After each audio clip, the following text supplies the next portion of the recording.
In the summer of 1972, a gravel digger uncovered a large masonry structure on the south bank of the River Tees at Cliffe, North Yorkshire. At the time, Peter Scott, an archaeologist who was working nearby, identified the structure as the abutment to a Roman bridge.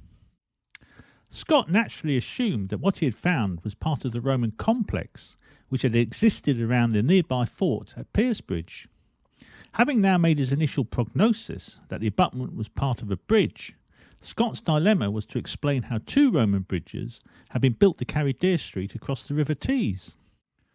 Scott subsequently excavated the site. He then concluded, without any real evidence, that the first Roman bridge, which lay about 180 metres to the west, must have been destroyed in a catastrophic flood. In several later reports, Scott argued that rather than rebuilding this first bridge, the Romans had rerouted Deer Street to cross the river, where he now claimed to have found not just the abutment, but also the piers to a second Roman bridge. In Scott's opinion, this diversion could be explained by a desire to build a new crossing at a place where the river and spate would be less powerful. Thus Scott believed that the Romans had chosen to build what he considered to be a replacement bridge on the edge of the floodplain. Today, Scott's interpretation of the ruins is generally accepted by archaeologists, and I would describe it as the orthodox view. This drawing of a bridge is displayed at the entrance to the site, where it can easily be viewed. If a fair representation, it suggests the Tees has moved some distance northwards since the Roman period. However, as the river at Piercebridge flows over bedrock, it seems more likely that it would have followed a similar course in the past as it does today, in which case the image may be misleading. Several years after Scott had finished digging at Cliffe, Raymond Selkirk visited the site, expecting to find the remains of a Roman bridge. However, he quickly concluded that the ruins were more likely to be those of a Roman dam or weir, built across the river to feed water into a navigation canal, the entrance to which he thought he had found slightly upstream, on the north bank of the Tees. In Selkirk's view, the presence of a weir would have enabled supplies for the Roman army to be transported to and from Piercebridge by boat. In his opinion, the first Roman bridge was never destroyed in a catastrophic flood, but remained in use throughout the Roman period. In this computer-generated image, we can see how the ruins can be visualised as forming part of a Roman dam or weir, which stretched across the river. In the distance you can see the canal, which would also have provided some protection for vessels when the river was in spate. Returning to the orthodox view, Scott's findings with regards to a second Roman bridge were described in a 1999 report attributed to Scott and Fitzpatrick, which was published in the Britannia. An abutment, a causeway, and the piers of a bridge were identified in this report, and their supposed locations are indicated on this aerial photograph. We will now explore why Scott and Fitzpatrick's interpretation of the remains may be incorrect. On a windy autumn day, I was joined at Piercebridge by local amateur archaeologist and retired builder Bill Troe, who has spent many years examining the ruins. He believes, like Selkirk, that they may once have formed part of a Roman dam or weir. So here we are on the south side of the River Tees, which is just down the embankment, down there. It's running high at the minute. And the remains were found in 1972 in this field when gravel quarrying was taking place. It's said to be a Roman bridge. Okay, Bill, so why do you think this is an abutment to a bridge? Well, one of the reasons is it doesn't look anything like an abutment, a normal bridge abutment, which has wing walls that project into the bankside to stop scouring from behind. This is just built on paving, and the paving is underneath here, and it runs along the back of there, and there would be nothing to stop any river water from getting behind that and scouring out. Normally they go into the backside, then that acts as a wing wall or a revetting wall for any road structure that goes over the top, so they can slope the sides down because they're at such a high height, this wing wall. So do you think this is substantial enough to hold the bridge? I mean, the reports you're talking about, they're saying that the bridge was up to 10 metres above us here. So Yeah, there's no stonework as such in the bridge apart from the piers. There's no signs of any arches or anything like that. yeah. So They call those sloping stones that would be an arch. washwas. That's it. Yeah.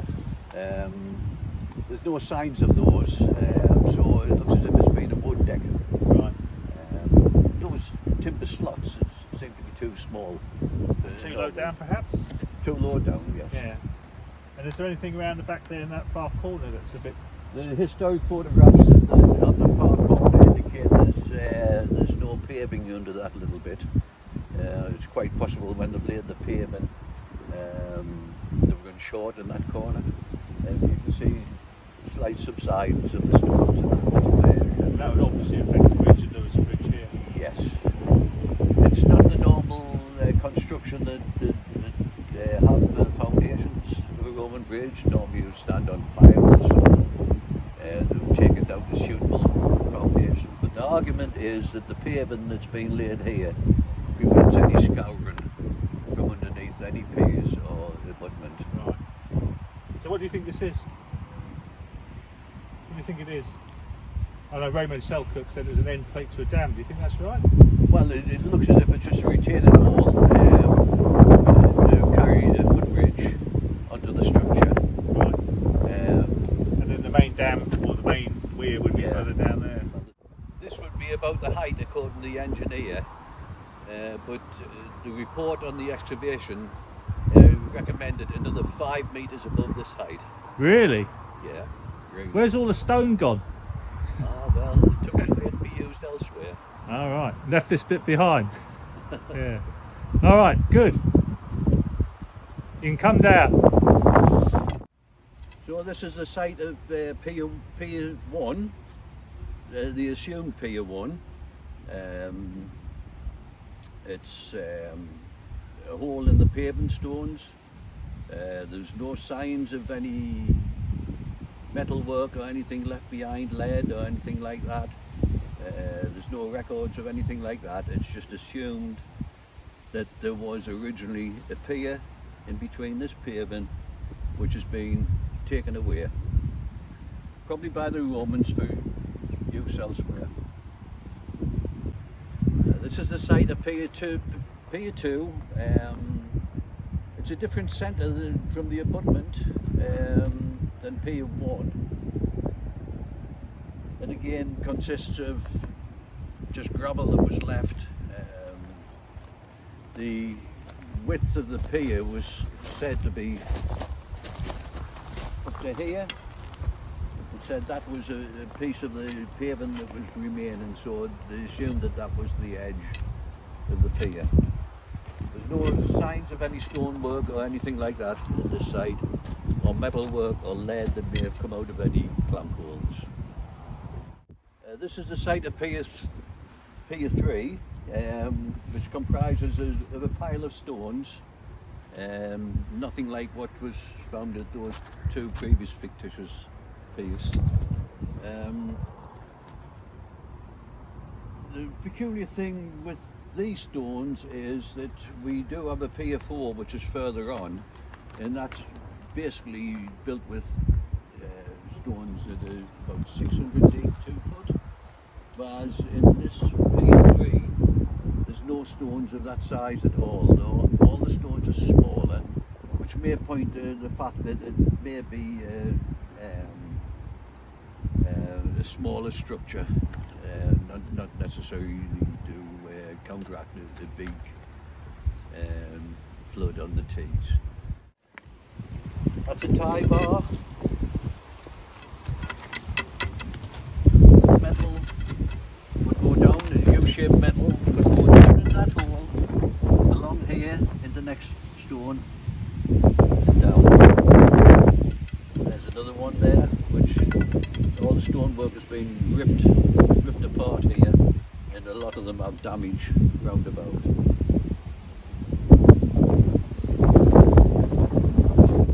A few examples of Lewis holes. Lewis holes are for lifting stones.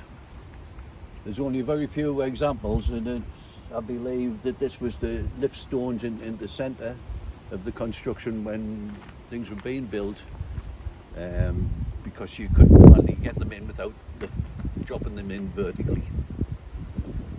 There's very few with the Lewis holes. It should be noted that there is another stone with a Lewis hole at Pier 3, which Scott and Fitzpatrick identified as a cutwater stone in their 1999 report. They referred to it as Stone E, but it seems unlikely it was a cutwater due to its shape and the tight angles involved, which would have made it difficult to secure with ties to the other blocks in the pier. An insecure cutwater of this shape would have been easily dislodged by any debris floating in the river, especially when the Tees was in flood. It therefore seems more likely that the stone was lowered into the centre of whatever structure existed. This is a stone that has had a sloping socket. That's the shape of the socket. If you can recollect when we looked at the abutment up there, it's had a sloping socket cut, so there's been a timber bridge structure in this area as well.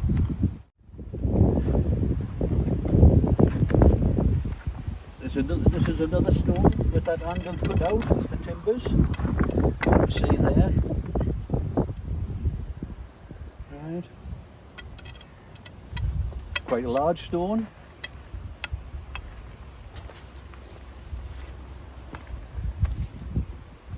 And here.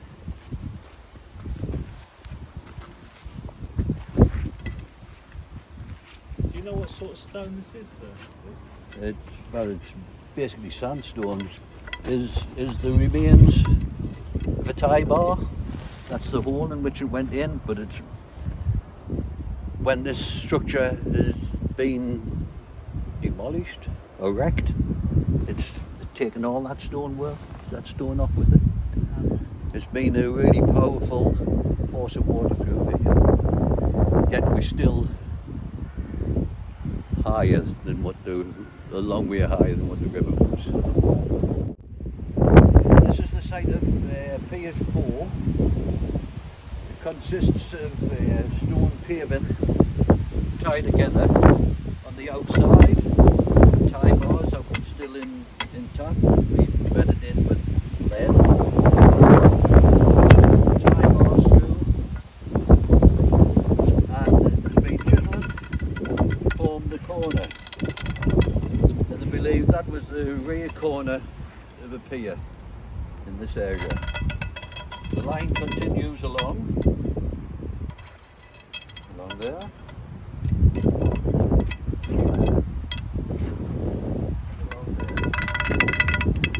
So that they said was the back edge to the pier. We have a case of a Lewis hole where there's a stone being dropped into the middle. There's larger stones round about than this that have got no Lewis hole in. So the purpose of this is more than likely to drop it into the middle of the structure. Now to set this pier,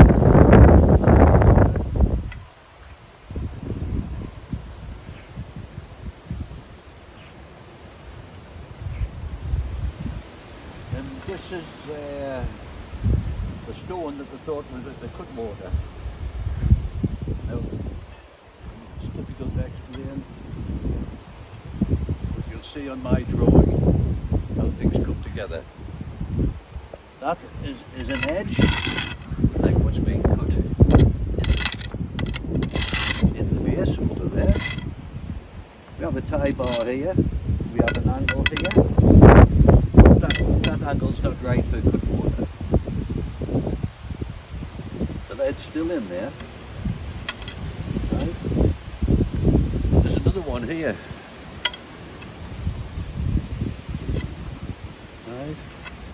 This is another edge that's been cut along there. And the tie bar in there. In actual fact, when you put the two tie bars together and this line here, it lines up with the supporting cutwater stone, as you'll see from me drawing. And that proves it's not a cutwater stone. One of the arguments was that you don't have control so much with the dam what you do with the bridge. In Bill's diagram you can see how stone A and the northernmost stone may have been joined together to form the frontage of a plinth. We made an assumption that the width of this pier was from here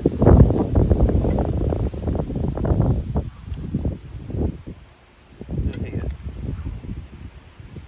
That would make the pier 4.53 metres wide. There's no signs that this stone was tied in to anything there or there. There's signs tied there. So I believe that this actually continued on, and this was only an infill, and it couldn't be taken as the width of the pier. Is that what they call the northern stone? This is what they call the North Stone in the report, and that's called the northernmost stone. So they've come up with the size of a pier 4.53 metres wide. Four piers on this side that are bigger than what the abutment is. That's not normal, that. The abutment was only 3.2 metres wide. So engineering wise it doesn't seem particularly right. Most of the stones here, there's paving stones that's been ripped up and deposited in various places. But most of the stones are about 600 or 2 foot. And what we can see here, we can see a tie bar and a tie bar.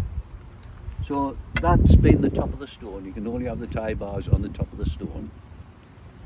So this is the face of the stone here. Looks fairly well, nice and square, and that's what we call a heather stone, where you just see the end of the stone. On this side here,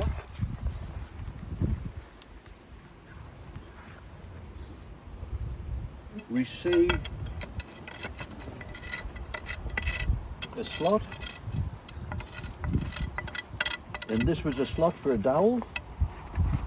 The dowel would have fitted in there. That's been cut out deeper in there.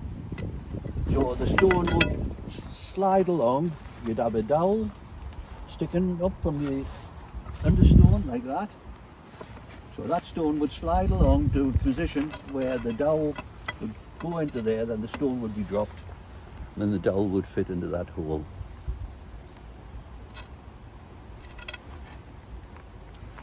Another header stone.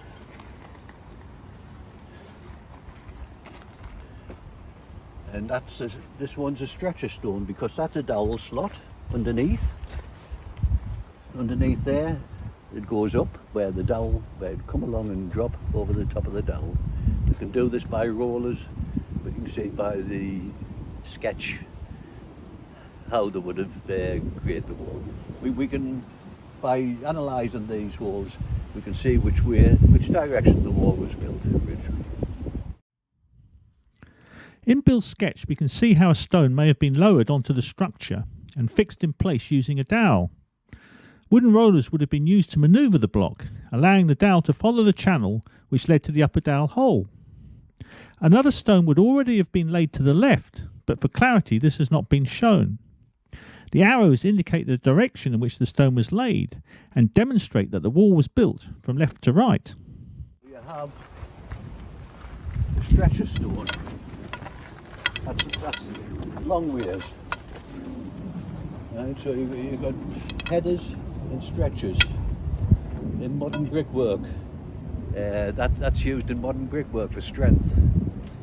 It's what we call English bond, which was courses of stretchers and courses of headers, and that was really strong brickwork. That's what they used in the bridge at, was it Chollerford? Chollerford. Or Chester's, one of the bridges, they have headers and stretchers. Yes, they have headers and stretchers. The abutment. Yeah. That abutment up there is just doesn't have that same sort of feature, does it? No, it's basically well. There's none of this headers long enough to go beyond the width of the stretchers. Normally, your headers at the tie back into the wall, and the stretchers are normally shallower. What I'm saying is, this is a better. Sounds like this was a better built structure than the abutment. More solid if it was built in that way. Yes.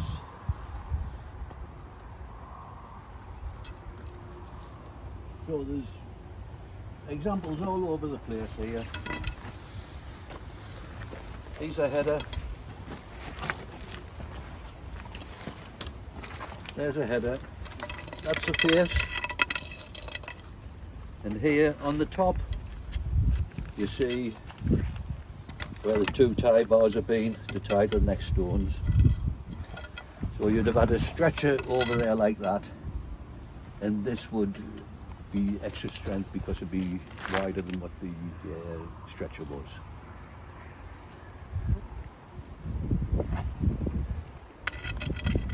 Have you any idea how many levels there would have been, Bill? How many?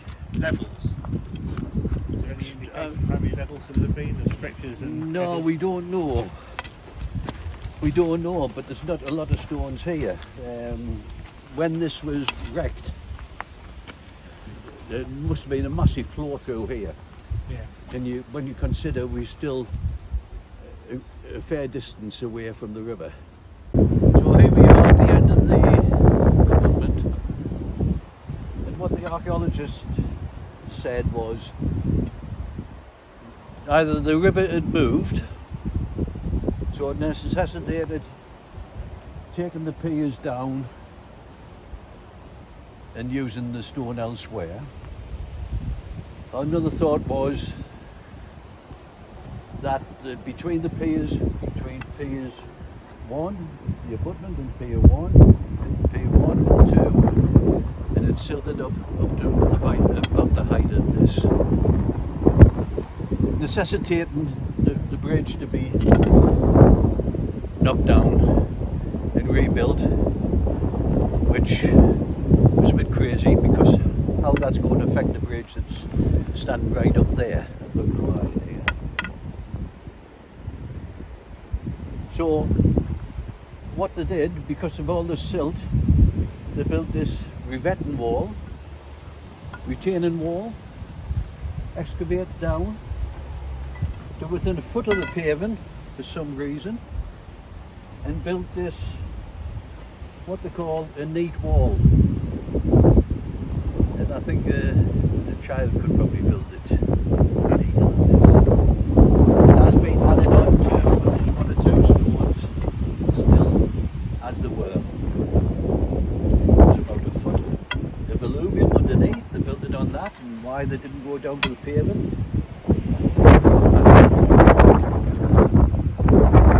And they built another one, the far end of the abutments, so they say.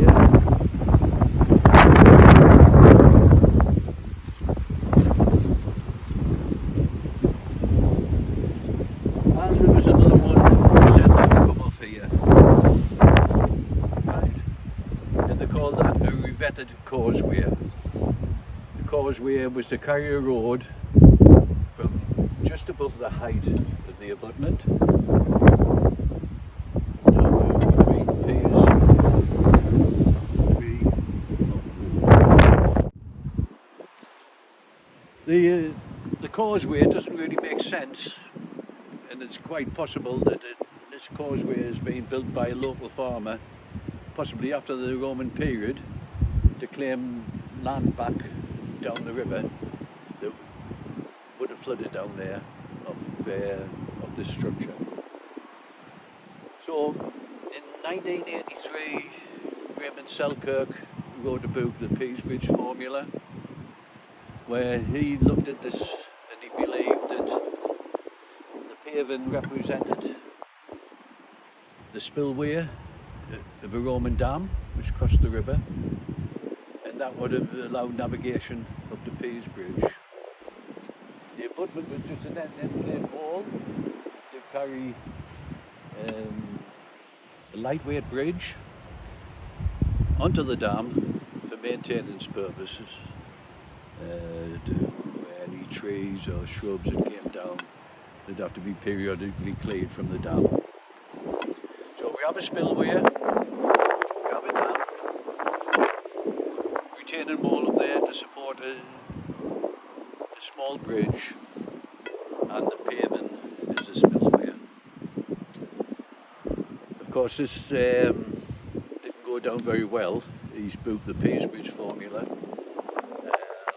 He received an award from Rolex for international exploration, and he was presented with a Rolex watch down in London. And it didn't go too well, so he had a few critics which thought he was incorrect. So we'll just look at this down here.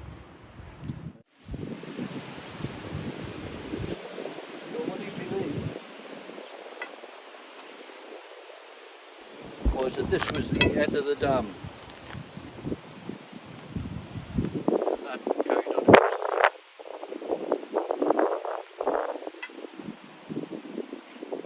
and the stones have been deposited into a deep scour pit here. It's been a massive flood that's ripped all this lot apart.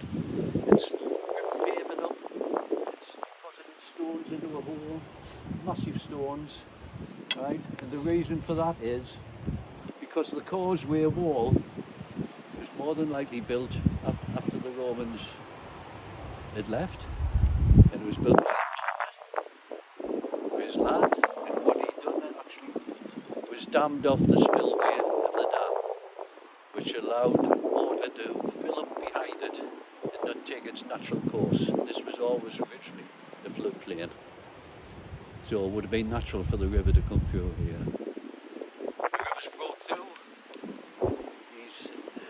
Wall, neatly made wall, and it's scoured out all the sand and ripped up. There's been millions of gallons of water come through here and ripped up everything. Ripped these apart.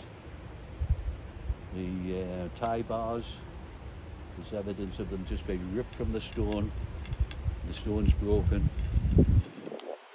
When they excavated this, it was a 3-metre scour pit down here where it had come through with such a velocity that it scoured the area out from between the stones and dropped them down. So now we've got to look for the evidence, Selkirk's evidence, of whether he could achieve navigation in the Piercebridge area up to the fort. That's after lunch. That's after lunch. There are other reasons to doubt whether the various structures found by Scott are actually those of a second Roman bridge. First, there is no firm evidence of a road leading to or from the site. On the south bank, the road stops short at the southern vicus, and on the north bank, the unrecorded remains found in Carberry Vale during the digging of a sewerage trench are just as likely to be those of the east-west road from the fort. Furthermore, the finds recovered from the river at the site of the first Roman bridge span the whole of the Roman period, which suggests this bridge never fell out of use. Indeed, this seems to be a reasonable conclusion, and it supports Selkirk's theory that the ruins found at Cliffe are not those of a bridge, but belong to a Roman dam or weir.